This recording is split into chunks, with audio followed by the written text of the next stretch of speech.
Olá pessoal do primeiro ano, tudo bem com vocês? Galera, vamos fazer um videozinho de revisão para nossa recuperação aí de química, ok? Então vamos fazer aí os tópicos principais que vão cair na prova de recuperação. Então vamos lá. Bom, primeiramente, deixa eu só ajeitar aqui o quadro. Aí. Bom, primeiramente, pessoal, a gente vai revisar o conceito da química, o que a química estuda, qual é o objeto de estudo da química propriamente dita. Pessoal, a química ela estuda a matéria. E é muito importante vocês saberem a definição do que é matéria. Matéria é tudo aquilo que tem massa e volume. Tudo aquilo que tem massa e volume. Normalmente, às vezes, isso é definido como tudo aquilo que tem massa e ocupa um lugar no espaço. Então, um lugar no espaço. Então, isso é matéria. Então, isso é matéria. Tudo aquilo que tem massa e volume. Quando a gente pensa nisso, a gente pensa em praticamente todas as coisas que estão ao nosso redor. E pessoal, tudo na natureza tem massa e tem volume, justamente porque a matéria ela é composta por partículas. A matéria ela é composta por partículas. Essas partículas a gente conhece como átomos, a gente conhece aí como moléculas, a gente conhece como íons. Então tudo isso é a composição da matéria, do que a matéria é feita. Então ela é feita de átomos, de moléculas, de íons. Tudo isso é a estrutura da própria matéria. E quando a gente fala da estrutura da matéria, a gente já pensa diretamente nos estados físicos que a matéria se apresenta. Então nós temos lá o estado sólido, nós temos o estado líquido e nós temos o estado gasoso. Também aí existe o estado de vapor, não são a mesma coisa, mas por enquanto aqui no nosso curso de química a gente ainda não vai precisar diferenciar profundamente gás de vapor, mas por enquanto considere como se fosse a mesma coisa. Tá, mas o que são esses estados físicos? Quando que a matéria muda de estado físico? Lembrando que os estados físicos da matéria, os estados físicos da matéria também podem ser chamados de estados de agregação. Agregação. Ué, mas por que, professor? Porque os estados físicos nada mais são, pessoal, do que o nível de organização que essas partículas possuem. Então, algo está no estado sólido, líquido ou é vapor, dependendo da organização das suas partículas. Então, estado físico também pode ser chamado de estado de agregação, justamente porque ele define qual é o nível de organização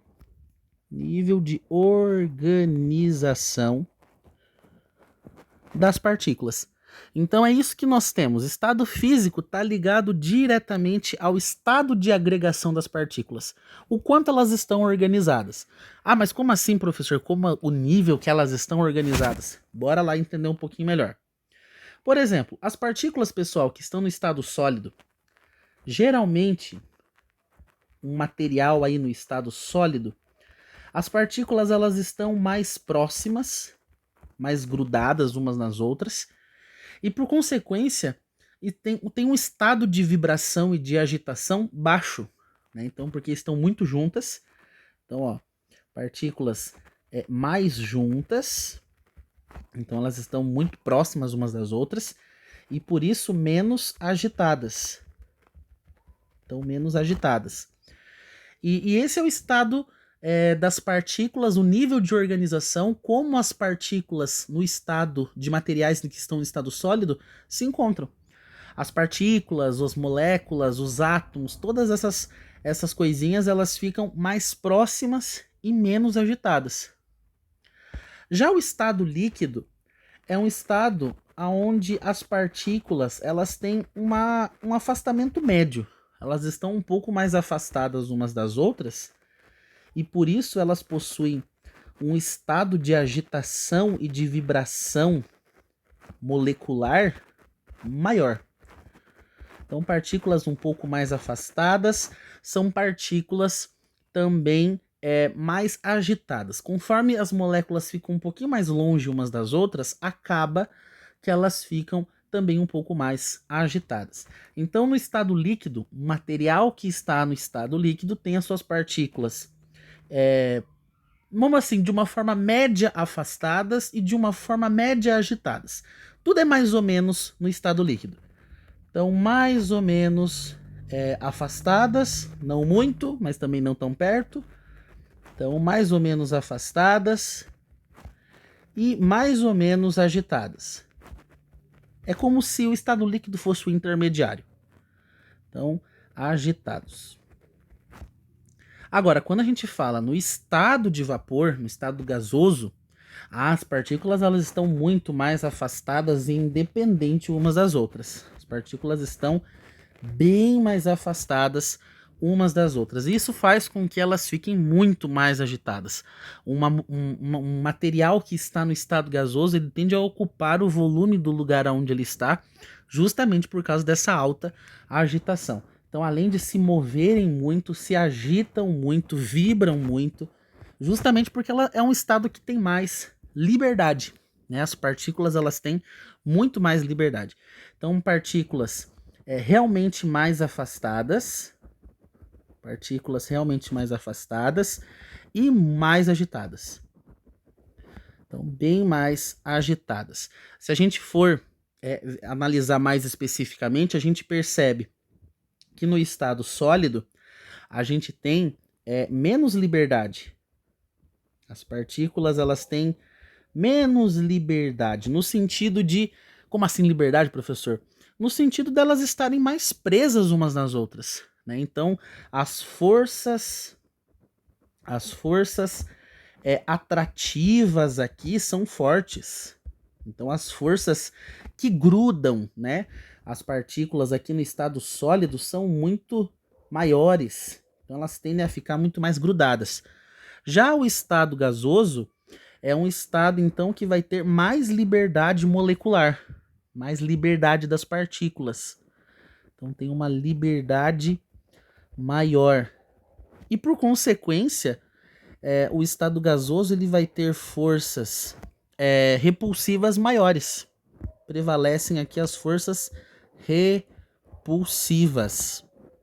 O que é força repulsiva, professor? Forças que as moléculas têm que repelem uma partícula da outra, tipo tendência a se afastar umas das outras. Então a gente percebe que no estado de vapor, as forças repulsivas que ajudam as partículas a se afastarem umas das outras é maior. Já no estado líquido é tudo mais ou menos, né? Então é como se a força atrativa empatasse com a força repulsiva.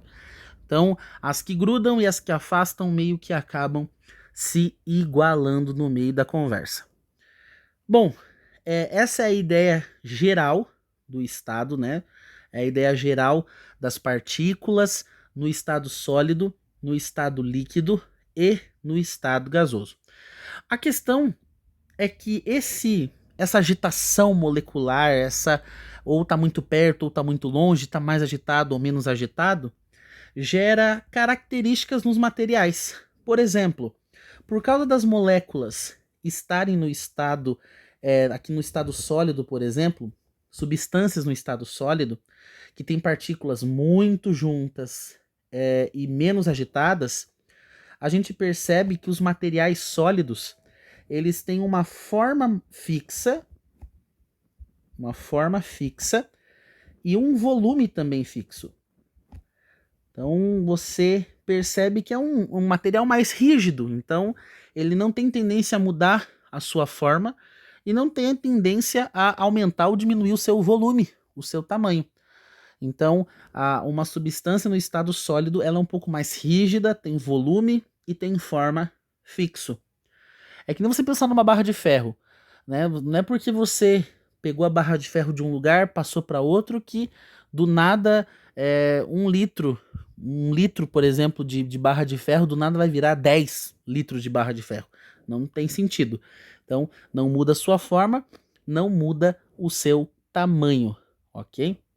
Ah, professor, mas se eu deformar? Não, mas nós estamos desconsiderando situações assim. Estamos considerando o estado normal do material. O estado líquido. O estado líquido, por ter um pouco mais de liberdade que o estado sólido, as partículas, os materiais líquidos, eles têm forma variável. Eles possuem aí forma variável. Como assim forma variável? Pega um pouco de água e coloca numa forma quadrada. Ele vai assumir a forma quadrada da forma. Coloca numa forma redonda, vai assumir a forma redonda da forma. Então, um líquido, ele consegue assumir a forma do recipiente que ele está. Mas a questão é a seguinte, por não ter tanta liberdade assim, o volume é fixo. Se é 10 litros de água, é 10 litros de água e não tem quem mude. Ah, mas se cair no chão um pouco? Não, mas nós não estamos considerando essa situação. Estamos considerando o material natural, normal, sem sofrer nenhuma alteração externa, beleza? Então, volume fixo. Já o estado gasoso, por sua vez, é o estado que tem mais liberdade molecular. Então, as partículas estão tudo indo para tudo que é lado, são partículas desordenadas, elas se movem para todas as direções, para todos os sentidos, desordenadamente. E o que acontece? O volume e a forma de um gás é variável. Então, tanto a forma e o volume são variáveis. Então, variáveis. As duas coisas mudam, né? Então, se você tem um recipiente redondo, o gás vai assumir a forma redonda. Se você tem um recipiente cúbico, ele vai assumir o recipiente cúbico. Né? Se você tem um recipiente de 30 litros, o gás vai se difundindo, né? Vai se espalhando durante por toda a extensão daquele volume. Então tem forma e volume fixo justamente por ter muito mais liberdade molecular.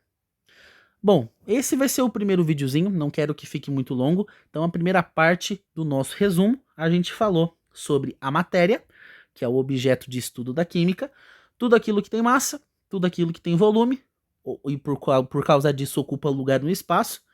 E essa matéria ela é constituída aí de átomos, moléculas, íons, enfim, partículas.